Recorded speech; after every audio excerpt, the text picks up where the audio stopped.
को उस पाटलिपुत्रा सीट पर हार का मुंह देखना पड़ा, लेकिन उसके बावजूद हम पूरे बिहार के अंदर में 30 सीटों पर एनडीए और 12 सीटों पर भारतीय जनता पार्टी जीती है। लगातार जो है वो हार का मुंह का सामना करना पड़ रहे हैं।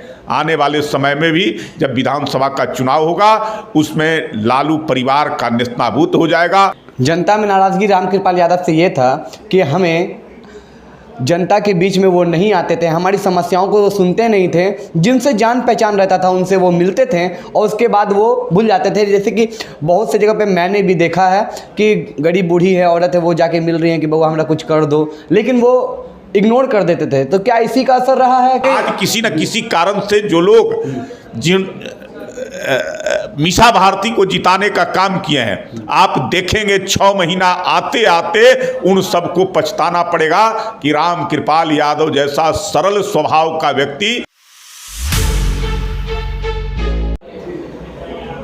नमस्कार, मैं गुफरान और आप देख रहे हैं एमजी न्यूज़ जनता की आवाज़। देखिए 2024 का चुनाव काफ़ी कहा जाए तो लोगों के बीच चर्चा का विषय था, घमासान युद्ध था और उस घमासान युद्ध में एक बार फिर से मोदी सरकार बनने जा रही है। और बात करेंगे हम पाटलिपुत्रा लोकसभा सीट से, जहां 10 साल रामकृपाल यादव जी राज किए थे, लेकिन इस बार यानी कि तीसरी बार जाकर रामकृपाल यादव हार जाते हैं। 85,174 वोटों से वो हार गए। मीसा भारती की जीत हुई है। भाजपा के प्रवक्ता हमारे साथ मौजूद है प्रेम रंजन पटेल जी। हम उनसे जानेंगे कि मीसा भारती की इस बार जीत हुई है, रामकृपाल यादव जी हारे हैं, क्या पाटलिपुत्रा लोकसभा सीट में कमी रह गया था कि जो जनता ने उन्हें नाकार दिया? देखिए, वो सीट लगातार हम जीतते रहे हैं। पिछले 2 बार से रामकृपाल यादव वहाँ से प्रतिनिधित्व करते रहे और इस बार संजोग रहा, कुछ कमियां रही होगी। उन कमियों को बाद में हम समीक्षा करेंगे कि आखिर कारण क्या रहा, जिसके कारण आज जो है हमको उस पाटलिपुत्रा सीट पर हार का मुंह देखना पड़ा। लेकिन उसके बावजूद जिस प्रकार से लालू परिवार ने पूरे लोकसभा क्षेत्र में, आप कह सकते हैं कि पूरे बिहार में जिस प्रकार का माहौल खड़ा किया था, उस माहौल के कारण जो है हम कुछ सीटों पर हम असफल हुए हैं, हमारी हार हुई है। लेकिन उसके बावजूद हम पूरे बिहार के अंदर में 30 सीटों पर एनडीए और 12 सीटों पर भारतीय जनता पार्टी जीती है। पाटलिपुत्र सीट भी हमारे लिए अहम रहा है। इक्वेशन के आधार पर अगर कहें तो जिस प्रकार से उनके पास वोटों का इक्वेशन है, उस इक्वेशन में अब उनके साथ माले का हो जाना, मुकेश सहनी का साथ हो जाना, मुझे लगता है कि ये सब जो है से कारण इस प्रकार के रहे हैं, जिसके कारण जो है से इस बार हमारा जो मैनेजमेंट जिस प्रकार से होना चाहिए था वो मैनेजमेंट सही तरीके से नहीं कर सके। उन्होंने जो नैरेटिव तय किया था उसका काट हम सही तरीके से नहीं कर सके। जो 10 वर्षों की हमारी प्रधानमंत्री नरेंद्र मोदी के नेतृत्व वाली जो सरकार थी, जिस प्रकार से उन्होंने काम किया था, आम आवाम के लिए जिस प्रकार से योजनाएं बनाने और उन तक पहुंचाने का काम किया, उसको सही तरीके से हम जाकर करके लोगों तक जो है से पहुंचाने में हम पीछे छूट गए, जिसके कारण ये हार हुई है। लेकिन इसकी समीक्षा हम करेंगे कि कहाँ कमियां रह गई, किस कारण से हम हारे हैं। लेकिन हम हारने से हताश और निराश नहीं है। फिर सफलता आगे आने वाले समय में उन कमियों को पूरा कर करके हम उस सफलता को फिर पूरा करेंगे। और लालू का कोई परिवार या परिवारवाद को यह बिहार देखना नहीं चाहता है। सफलता मीसा भारती को हो गई है, जीत गए हैं, लेकिन आज भी जो है ये बिहार परिवार के खिलाफ है। इसलिए लगातार लालू परिवार आज जो है सत्ता से बेदखल है। लगातार जो है वो हार का मुंह का सामना करना पड़ रहे हैं। आने वाले समय में भी जब विधानसभा का चुनाव होगा उसमें लालू परिवार का नेस्तनाबूत हो जाएगा। कोई भी उनके परिवार का कोई व्यक्ति चुनाव जीत कर करके नहीं आएगा। जो लोग विधानसभा में बैठे हैं वो पहले भी लालू भी हारे हैं लोकसभा का चुनाव और इसी पाटलिपुत्रा से भी हारे हैं, मधेपुरा से हारे हैं, राबड़ी देवी भी छपरा से हारी है, विधानसभा हारी है, राघोपुर से हारी है। तो ऐसे जो ऐसे उनको हार का सामना करना पड़ा है और आगे भी जो ऐसे इस प्रकार का होगा, इस प्रकार के हारेंगे।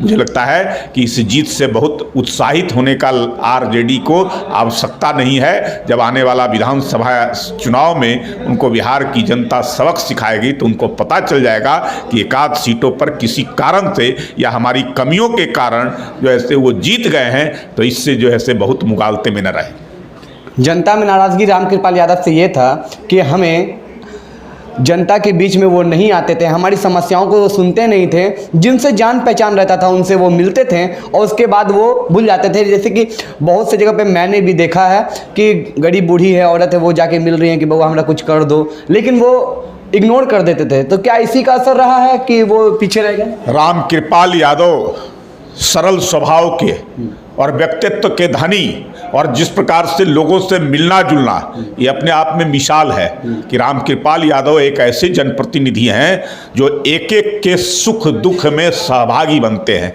लगातार क्षेत्र में घूमते रहना, एक एक लोगों से कनेक्टिविटी, संपर्क रखना और एक एक समस्याओं को देखना, ये जो ऐसे मैं तो उस इलाके में जाकर के मैंने देखा है, मैं घूमा हूँ और लोग कहते थे कि इससे सरल व्यक्ति हो ही नहीं सकता है, इतना ज़्यादा सर्वसुलभ होने वाला कोई व्यक्ति हो ही नहीं सकता है। कहीं ना कहीं आज किसी न किसी कारण से जो लोग जिन मीसा भारती को जिताने का काम किए हैं, आप देखेंगे 6 महीना आते आते उन सबको पछताना पड़ेगा कि रामकृपाल यादव जैसा सरल स्वभाव का व्यक्ति, सबके लिए सर्वसुलभ, हर समय उपलब्ध रहने वाला, कोई फोन करे तो उसके फोन उठाने वाला और जाकर करके अपना काम कोई सुख दुख कर सके, बात बता सके और उनके हर काम को वो पूरा करने वाला व्यक्ति है। अब तो मीसा भारती से मुलाकात नहीं होगी, जहाँ रहेंगे। कहीं ना कहीं रामकृपाल यादव का हार लालू जी की वजह से तो नहीं हुआ कि वो टोपी पहन के फुलवाड़ी शरीफ एरिया में गए थे, हमारे सरिया में मिले हैं, जनता से मिले हैं? नहीं, उस सब से कोई कारण नहीं रहा है। मैं तो कराऊं कि कुछ कमियां रह गई है, हम अपने कामों को सही तरीके से लोगों तक पहुंचा नहीं सके हैं और लंबे समय तक रहने का एंटी इनकम्बेंसी जो होता है वो कारण हो सकता है। लेकिन इन सब चीज़ों की समीक्षा जब बाद में बैठेंगे और एक लोकसभा का हम करेंगे तो पता चलेगा कि कहाँ कमियां रह गई, जिसके कारण जो है से हमको जो लोग देने वाले थे, वोट में कमी नहीं आई है। पिछली बार जितने वोट थे रामकृपाल जी को, उससे वोट बढ़े हैं, उससे कहीं जो है से कमा नहीं है। हाँ, जो ज़्यादा वोट का पोलिंग हुआ है और उस पोलिंग में एग्रेसिव पोलिंग आरजेडी के लोग, उनके समर्थकों के द्वारा किया जाना एक हार का बड़ा कारण भी जो है से है। तो इनका साफ तौर से कहना था कि जनता के बीच जो प्रॉब्लम थी उसे हम कहीं ना कहीं हल्का फुल्का सुलझा नहीं पाए, लेकिन आने वाले चुनाव में उसे हम किस तरह से पूरा करेंगे उसकी हम रणनीति बना रहे हैं। बहरहाल आप एमजी न्यूज़ जनता की आवाज़ देख रहे हैं। मैं गुफरान, भाजपा कार्यालय पटना से।